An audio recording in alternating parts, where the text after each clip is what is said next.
લાભાર્થીઓના હૃદયમાં આજે સંતોષ અને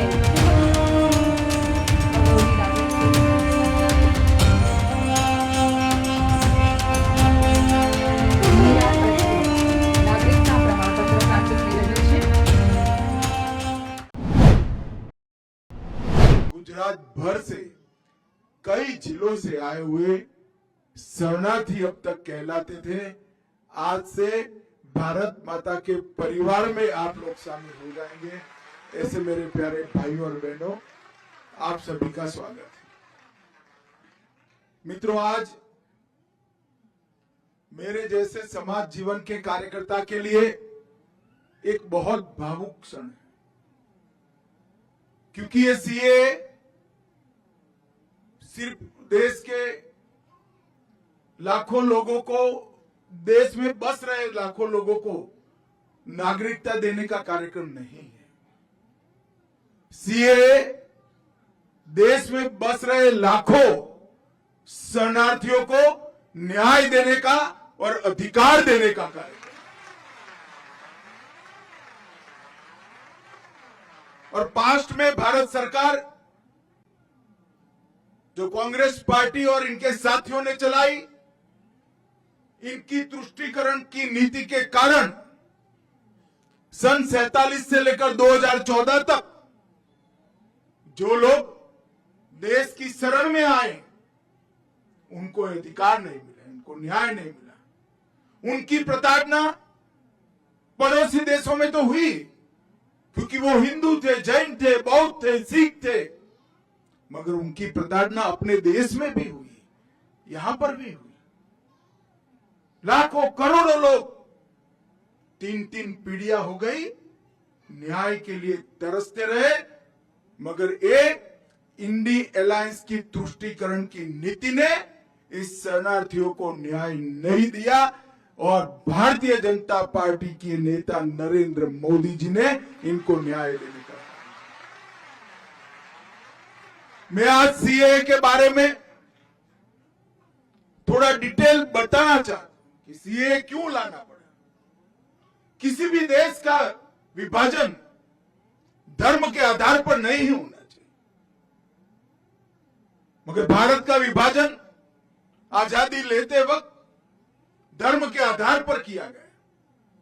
और जब भारत का विभाजन धर्म के आधार पर किया तब भयानक दंगे हुए, स्वाभाविक था होंगे, मगर विजुलाइज नहीं कर पाए। अभी 14 अगस्त को ही पूरे देश ने विभाजन विभीषिका दिन मनाने का काम किया है। भारत के करोड़ों लोग ये भूल नहीं सकते कितनी पारावार वेदना जो हिंदू, बौद्ध, सिख, जैन पाकिस्तान, अफगानिस्तान, बांग्लादेश में रहते थे उनको सहन करनी पड़ी। हम नहीं भूल सकते। परिवार के परिवार उजड़ गए, करोड़ोंपति, अरबोंपति हमारे गांधीधाम में रोड पर आकर सब्जी बेचने के लिए मजबूर हो गए।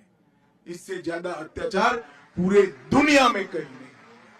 और उस वक्त विभाजन का फैसला तो किया, मगर जब ये परिणाम आने लगे, कांग्रेस के सभी नेताओं ने वादा किया था कि पड़ोसी देशों से जो शरणार्थी आते हैं, हिंदू आते हैं, बौद्ध आते हैं, सिख आते हैं, जैन आते हैं, उनको नागरिकता दी जाएगी। आपको भारत अपने यहां स्वागत करेगा। करना भी चाहिए था। बड़ा उचित निर्णय कांग्रेस के नेताओं ने लिया था, मगर जैसे जैसे चुनाव आया वो निर्णय से मुकरते गए।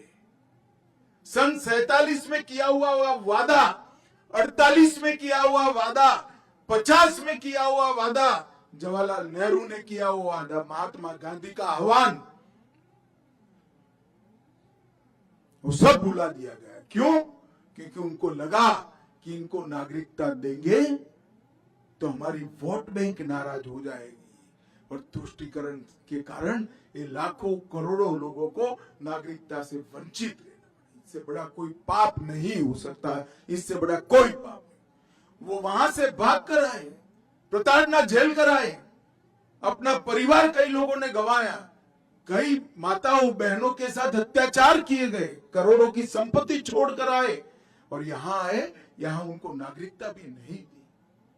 47 से मोदी जी प्रधानमंत्री बने तब तक 47 से 19 और 19 से 24 ये यात्रा इस देश का इतिहास हमेशा याद रखेगा। मैं आज इस मंच से जिन जिन लोगों ने सरकारें चलाई उनको पूछना चाहता हूं, क्या दोष था इन लोगों का जो अपनी बहन बेटियों को बचाने के लिए आए, अपनी संपत्ति को, अपने धर्म को, अपने सम्मान को बचाने के लिए आए? वो क्यों भारत के नागरिक नहीं बन सकते? एक और तो सीमा से आपने घुसपैठ कराई, करोड़ों घुसपैठियों को आने दिया, अवैध रूप से उनको नागरिक बना दिए, और जो कानून को मानते हैं, आपको एप्लीकेशन की, उनको कहते हैं कानून में इसकी जगह नहीं है। कानून लोगों के लिए होता है, कानून के लिए लोग नहीं होते हैं। हमने 2014 में वादा किया था कि अगर भारतीय जनता पार्टी को मैंडेट मिला तो हम सीए लाएंगे, और 2019 में हम सीए लेकर आए। और करोड़ों हिंदू, करोड़ों जैन, बौद्ध, सिख जिनको न्याय नहीं मिला था, उनको न्याय देने की शुरुआत हुई। मैं आज इस मंच से स्पष्टता से कहना चाहता हूं, मैं काफी समय चुप रहा हूं। ये कानून पारित हुआ था 19 में। 19 में कानून पारित होने के बाद भी सबको भड़काया गया कि इससे मुसलमानों को अन्याय होगा, मुसलमानों की नागरिकता चली जाएगी। मैं आज फिर से स्पष्ट करना चाहता हूं मेरे मुस्लिम भाइयों बहनों के लिए, ये कानून में किसी की नागरिकता लेने की कोई प्रोविजन नहीं है। ये कानून नागरिकता देने का कानून है। अभी हमने दी, इनके चेहरे देखिए। हमारे ही देश के लोग हमारे ही देश में निराश्रित बनकर रह गए। इससे बड़ा दुर्भाग्य और विडंबना क्या हो सकती है? इतने सालों तक ये तुष्टीकरण की नीति के कारण ये नहीं हो पाया था। नरेंद्र मोदी जी ने 19 में कानून लाने का फैसला दिया और मुझे संसद में वो कानून को पारित करने के लिए रखने का सौभाग्य। 19 में कानून पारित होते हुए भी आज 188 परिवार यहाँ खुशहाल खड़े हैं। क्यों नहीं मिला भाई 19 से 24? आपको देश में दंगे कराए गए, अल्पसंख्यकों को भड़काया गया। और मैं आज स्पष्टता के साथ कहना चाहता हूं, ये अफवाहें फैलाई गई थी सीए की कानून से किसी की नागरिकता नहीं जाती। हिंदू, बौद्ध, सिख, जैन जो शरणार्थी मेरे भाई बहन आए हैं, उनको नागरिकता और सम्मान देने का कार्यक्रम है, अधिकार। और आज भी कुछ राज्य सरकारें हैं जो लोगों को गुमराह कर रही। मैं आज मंच से देश भर के शरणार्थी भाइयों को कहता हूं कि आप बेझिझक एप्लीकेशन करिए, नागरिकता प्राप्त करिए, आराम से करिए। इससे पास्ट में अगर आपकी नौकरी है तो वो चालू रहेगी, आपका मकान है वो आपके नाम पर ही रहेगा, आपके सारे काम जो है वो रिट्रोस्पेक्टिव इफेक्ट से सुधारने। इसमें कोई क्रिमिनल केस का प्रोविजन नहीं, सबको पार्डन दिया गया है। और पार्डन इसलिए लिया है कि सरकार के कारण ये देरी हुई है, आपके कारण नहीं हुई है। मैंने अभी बहन को पूछा कब आई आप, तो 95 में आई। 95 से अब तक किसने देरी की? वो तो तुरंत चाहती थी मैं भारत की नागरिक बनूं, मगर किसने नहीं बनने दिया?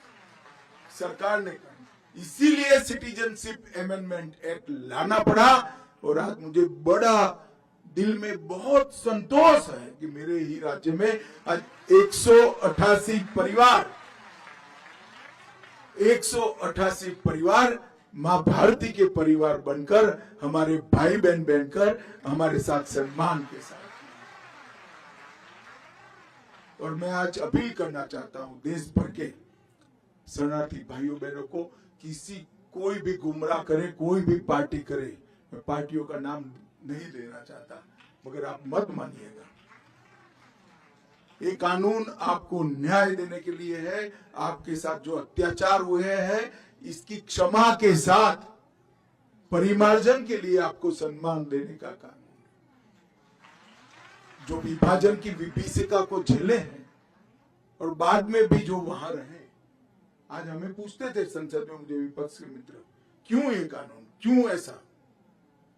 मैं आज उनको कहना चाहता हूं, जब विभाजन हुआ तब बांग्लादेश में 27% हिंदू था, 27%, आज 9% है। कहां गया? जबरन धर्म परिवर्तन कराया गया है। 27% हिंदू था, या तो वो यहां आए, शरण में आए, या धर्म परिवर्तन कर। क्या उनको अपनी इच्छा के अनुसार अपने धर्मों में जीने का अधिकार नहीं है क्या? अगर पड़ोस के देश में अपने सम्मान के साथ जी नहीं सकते, हमारी शरण लेकर आते हैं, तो हम क्या करेंगे? हम मूक दर्शक बनकर बैठ नहीं सकते। ये नरेंद्र मोदी सरकार है, आपको न्याय मिलेगा और जरूर। और सालों से इस शरणार्थियों की मांग थी। 19 में मोदी जी ने अपनी दृढ़ राजनीतिक इच्छा शक्ति के कारण एक फैसला लिया, कानून पारित हुआ, आंदोलन हुए, कुछ जगह पे हिंसक घटनाएं भी हुई। जो हुआ हुआ, अंततोगत्वा 24 के चुनाव के पहले हमने रूल्स बनाकर अधिकार दे दिया और आज सर्टिफिकेट भी दे दिया आप लोगों को। आप सभी का हृदय से भारत माता की संतान है नाते इस देश में मैं स्वागत करता हूं और बड़े सम्मान के साथ आप जियोगे, इसका मैं विश्वास भी करता हूं।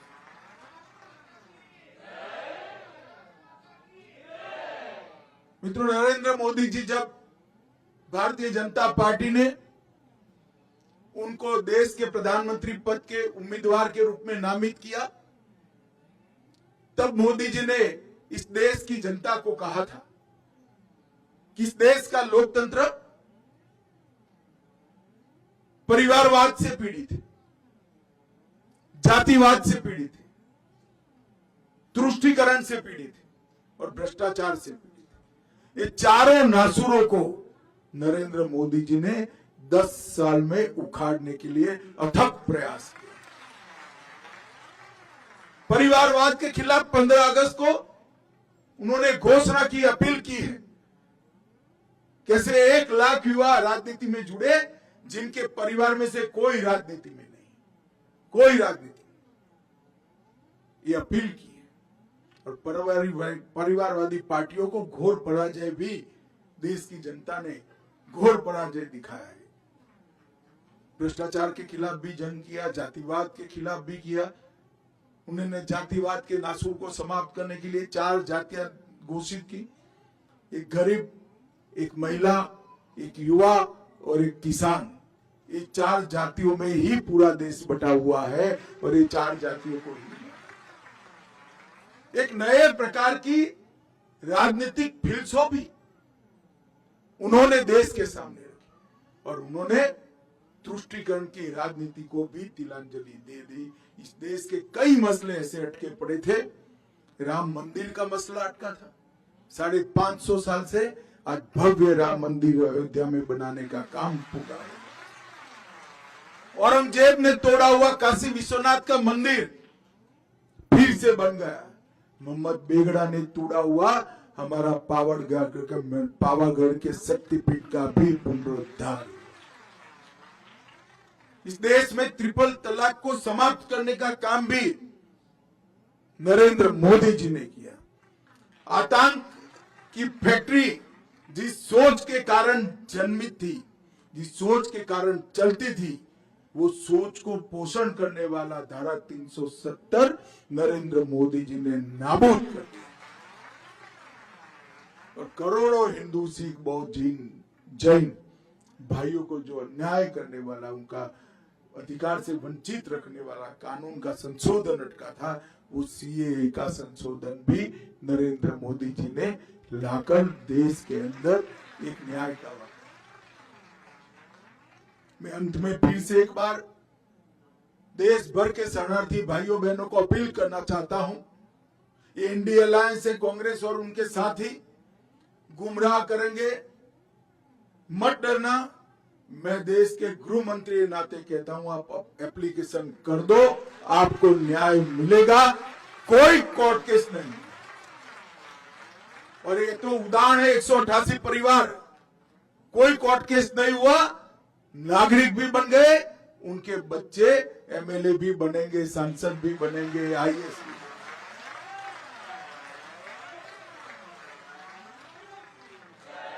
जो लोग गुमराह कर रहे हैं उनको मालूम होना चाहिए कि आप इनके साथ अन्याय कर रहे हो। आप में तो हिम्मत नहीं थी वोट बैंक के कारण कानून लाने की, मोदी जी लाए हैं, कम से कम इसका इम्प्लीमेंटेशन करने के लिए हमारा समर्थन करें। मित्रों, आज मुझे अत्यंत खुशी है, बहुत बड़ा दिन है आज मेरे लिए कि मेरे ही गुजरात में 188 परिवार जो आज तक शरणार्थी थे, अब भारत माता की संतान बनकर हम सबके साथ जिएंगे, गौरव के साथ जिएंगे। मैं ये परिवारों को बहुत बहुत बधाई देता हूं। गुजरात सरकार और जनगणना का कार्यालय दोनों ने इसके लिए बहुत तेजी से काम किया है, अच्छे फैसले करे हैं और इनको न्याय दिला है। उन लोगों को भी बहुत बहुत बधाई और शुभकामना देकर मेरी बात समाप्त करता हूं। मेरे साथ जोर आवाज से जो लोग तुष्टीकरण कर रहे हैं, इनके बहरे कानों तक पहुंचे ऐसी आवाज से बोलिए, भारत माता की, भारत माता की।